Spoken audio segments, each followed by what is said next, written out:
Fundamental రైట్స్లో first and most important right ఏంటి? అది రైట్ టు ఈక్వాలిటీ. ఈ రైట్ లేకపోతే ఫ్రీడమ్ యూస్లెస్, జస్టిస్ వీక్ అయిపోతుంది. ఇప్పుడు ఆర్టికల్ వైజ్గా సింపుల్ ఎగ్జాంపుల్స్తో చూద్దాం. ఆర్టికల్ 14 ఏం చెప్తుందంటే, లా ముందర అందరూ ఈక్వల్, అందరూ ఒకటే, ఎవరికి స్పెషల్ ప్రివిలేజ్ ఉండదు. ఒక ఎగ్జాంపుల్ చూద్దాం. ఒక ఫేమస్ సెలబ్రిటీ ఎయిర్పోర్ట్ సెక్యూరిటీలో చెక్ని స్కిప్ చేయాలని ట్రై చేస్తాడు అనుకోండి, సెక్యూరిటీ అప్పుడు ఏం చెప్తారు? మీ టర్న్ వచ్చినప్పుడు రండి అని చెప్పేస్తారు. అంటే అందరితో పాటు సమానంగా వచ్చేయండి అని అర్థం.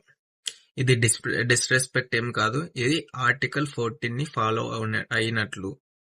ఇప్పుడు సింపుల్ మీనింగ్ ఏంటంటే, నీ పొజిషన్ ఎంత హై అయినా, నీ బ్యాక్గ్రౌండ్ ఎంత లో అయినా లాకి డిఫరెన్స్ ఉండదు, అందరూ ఒకటే.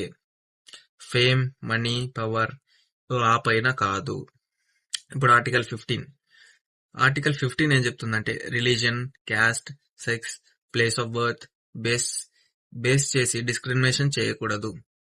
ఏంటంటే public places, schools, colleges, hotels, shops ఎవరిని రిజెక్ట్ చేయకూడదు. క్లియర్ ఎగ్జాంపుల్, ఒక రెస్టారెంట్ ఓనర్ చెప్పాడు, మీ రిలీజియన్ వాళ్ళకి ఎంట్రీ లేదు.